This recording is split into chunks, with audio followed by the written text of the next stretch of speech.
It's Yeah. almost like the most powerful narcissist that you would meet, but it Yeah. didn't actually have to be there talking to you. So, Exactly if we right. if you draw the analogy with the narcissist doesn't have to be there saying to you, wagging a finger, saying, "Doug, you terrible human being, but don't worry, I'll save you. I'll stop you, getting on the devil's dandruff and all of that. I'll keep you on the right track." It was so powerful that seed had already been implanted in you, so that you got there yourself, which is quite Exactly. remarkable. HG, real quick on that. I was just doing an interview yesterday with an ex-Scientologist. We were talking back and forth about that very point. There Hmm. was nobody I was a public member in Scientology, and there's people that work full time and they sign these ridiculous metaphoric billion-year contracts that work 24/7 for the organization. So it's understandable how they would be able to be kept under control because they're in and around the mind control environment. But Hmm. remember, I was a public member, and this is Hmm. how powerful the programming is, and why I think Elron created a very clever trap, step by step, boiling a frog in hot water to get me up to this point, not even resisting Scientology. I didn't realize how much, like you said, it had gone in my mind. So Mm. I was just talking about this yesterday with this guy that no one was following me around. No one was preventing me from looking at negative information online. I mind controlled myself. I did it all myself. So that's the power of what you just were describing about the programming, and not even realizing just how powerful that had already taken hold, even not being a dedicated Scientologist yet at all. And as you know, what one of the most effective manipulations with somebody is to make them think that it's their own idea. Exactly. So this is what Scientology has done to you, and it's what narcissists will do. Is what I've done with Right. is make them believe that the thing that they're going to do, they arrived at of their own volition. It's That's far so more interesting. powerful because ensuring that somebody does something consensually, getting their buy-in to it, is far more powerful than, at the end of the day, the utilization of threat and physical violence and sexual violence will bring about compliance. But there are issues with that. There are many people that Mhm. automatically rail against it Yeah. because they see it for what it is. This is a clear and present threat to me. Whereas a much more subtle approach of suggesting to somebody that, how about you talk about it and let them join the dots so that they feel like it's their idea, that they feel like they're the one that's had the accomplishment, and you've basically allowed themselves to open up the bear trap themselves and step right Yes. into the middle of it and then set it off and go, that's okay because I chose to do all of this. Of course, they Yes. don't realize they've walked into a bear trap. You Yes. One does by allowing them to get to that point, but it's a particularly powerful way of ensuring that manipulation is so effective that you submit wholly to it because you're the one that thought of it. Exactly. Can I ask you 2 questions on that real quick? Because that's a great point. First of all, I always said if my parents were and or the cult leader were beating me, that would have been far easier to see and recover from. It was because it was invisible, I was doing it to myself, and like you said, I walked into a bear trap.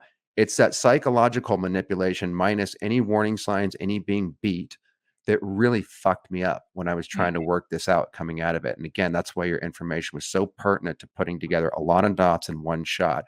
And the question I wanted to ask you, man, since you're a professional at this, what are some of the techniques that you would use, or how would you explain it where you got someone to do their own bidding, their own thinking that it's their own thing? Because that's the key, what you just said. Mhm. Well, chief amongst doing that would be to understand that person and what makes them tick. So I've actually been doing some videos about this with regard to understanding people's views in relation to death. So that's just one aspect. It's called the ease of control, the videos, Mhm. and It's very good. I'm doing a whole different set on them. At the moment, I'm focusing on people's attitudes and emotions associated around death. So Awesome. Wow. it could be about, I'll be doing another one, which is about the way that human beings operate within loops. They just keep repeating the behaviors. Yes. And so Yes. the starting point is essentially know thy enemy, which is, or know the victim. So to understand what that person, what makes that person tick, and what concerns them, what they would buy into, and that concern has to be at an emotional and visceral level. Right. So you can find that out, for instance, by looking at their social media, by having a conversation with them, by talking to friends about them, but finding, a common one would be that an empathic person is very much into looking after animals. And that's a very good pressure point in relation to them, that they care about animals and are concerned about their welfare. In other instances, it might be concerns about the well-being of a family member.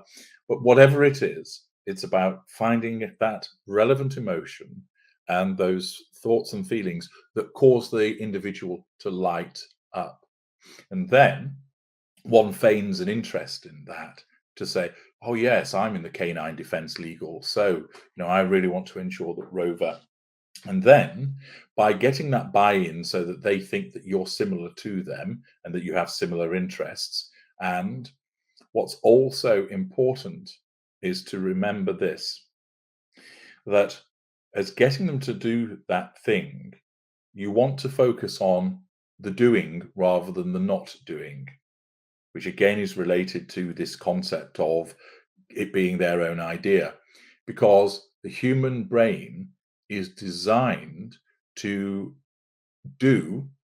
It doesn't like rejection or being told not to do something. It can't program, it can't function with regard to it. So an example of this would be, if I was to say to you, don't think of pink elephants. Whatever you do, I don't want you to think automatically you're thinking of a pink elephant, because your brain won't process that negative instruction. So the way instead for you to successfully avoid thinking about a pink elephant is to do something positive and think about a green rabbit instead. And so if you think about the green rabbit and keep thinking about the green rabbit, you are no longer thinking about it. It's a similar way that if you were skiing down a hill and you don't want to hit the trees, you're in an alpine environment, you're thinking, don't hit the trees, don't hit the trees. What do you end up focusing on? Trees. When what you should really be telling your brain is focus on the gaps, focus on the gaps. So then you focus on those gaps and you ski down. So similarly with manipulating somebody, if you keep saying to them, don't do this, don't do that, they're actually not programmed to accept that. And it takes a lot more effort and application. So what you do is you focus on, how about we do this? And how about we do that? And identify something that's positive, that's linked to what they're interested in doing and what matters to them, and that you show that you're interested in it. So you then become a trusted partner of that individual. And then, because you're seen as a trusted partner, what you can then suggest is whatever it is that you're actually aiming at, but allow them to come around to thinking, oh yeah, I'm into that as well, because I want to stay alongside this person. So it's about ingratiating yourself, but not arse licking, but by ensuring that one identifies something that really matters to this person, hijacking that to demonstrate that you are of the right caliber and therefore to be trusted, and then starting just like almost like pebbles in a lake, just dropping them in there so there's concentric circles all join up with one another, so that they formulate the idea of this is going to be a good thing. So it's getting on side with them, accentuating the positive, dropping in the small ideas rather than trying to give them the big sell. And then in the circumstances, they're much more amenable, and they will feel that they've got there. Although you've led them, they are the one that joins the dots. And therefore, that becomes much more powerful, because ultimately they then believe that it was their idea, because again, the memory is treacherous, and they will like the idea of thinking, no, I came up with this idea. It was my process, and therefore you've got ownership of it. And also remember, empathic people have a considerable sense of obligation and responsibility. Yes. So if you are the one that's essentially come up with the idea, you regularly own it. We can walk away from things at the drop of a hat, as you know, Exactly. for you guys. So similarly, where you've been indoctrinated and your own mind says to you, here's a way out, you then end up owning that and thinking, well, given the fact that that's providing me with a way out, I essentially have gratitude for it.